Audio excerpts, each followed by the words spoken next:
দিনাজপুরের হিলি বন্দর বাজারে পেঁয়াজের দাম এক সপ্তাহে প্রায় ২০ টাকা কেজি বাড়ার ঘটনা সাধারণ মানুষের জন্য উদ্বেগের কারণ হয়ে দাঁড়িয়েছে। দেশের বিভিন্ন মোকামে পেঁয়াজের মজুত কমে যাওয়ায় বাজারে এই ঊর্ধ্বগতি দেখা দিয়েছে। তবে ব্যবসায়ীরা বলছেন, যদি ভারত থেকে পেঁয়াজ আমদানি শুরু হয় তাহলে দাম কমে বাজার স্বাভাবিক হবে। বিস্তারিত সহকর্মী মুকসিদুল মমিন মোয়াজ্জেমের তথ্যচিত্রে প্রতিবেদনে। দিনাজপুরের হিলি বন্দর বাজারে পেঁয়াজের দাম গত এক সপ্তাহে প্রতি কেজিতে প্রায় ২০ টাকা বৃদ্ধি পেয়েছে। পাইকারি বাজারে দাম ৬৫ থেকে ৬৮ টাকা এবং খুচরা বাজারে তা ৭০ টাকা কেজি পর্যন্ত পৌঁছেছে। তবে দাম বাড়ায় নিম্ন আয়ের সাধারণ ক্রেতারা উদ্বিগ্ন ও হতাশ।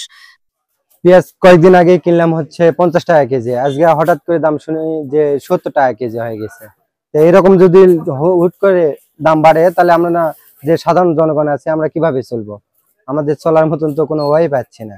দেশের পেঁয়াজ মজুত কমে যাওয়ায় বাজারে এই ঊর্ধ্বগতি দেখা দিয়েছে বলে জানাচ্ছেন ব্যবসায়ীরা। তারা বলছেন, ভারত থেকে পেঁয়াজ আমদানি শুরু হলে দাম স্বাভাবিক হতে পারে। আমরা পেঁয়াজ ৫০ টাকা কেজি খুচরা বিক্রি করেছি, তখন আমরা ৪৫-৪৬ কিনতাম, ৫০ টাকা বিক্রি করতাম।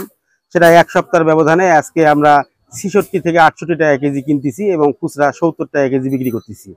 এখন যদি দেশে স্টক মনে হয় কম, এই কারণে পেঁয়াজের দাম বেশি হয়েছে। এখন যদি ইন্ডিয়ার থেকে সরকার আমদানি করে তাহলে একটু কমতে পারে।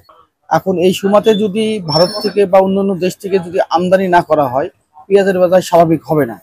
এখন যদি আমাদেরকে আইপি দেয়, আমরা যদি এলসি করে পেঁয়াজ দেশে আমদানি করতে পারি, দেখা যাচ্ছে দেশি পেঁয়াজ যদি ৭০ টাকা বিক্রি হয়, এলসি পেঁয়াজ আমরা ৪০ টাকা ৩৫ টাকা বেচতে পারবো।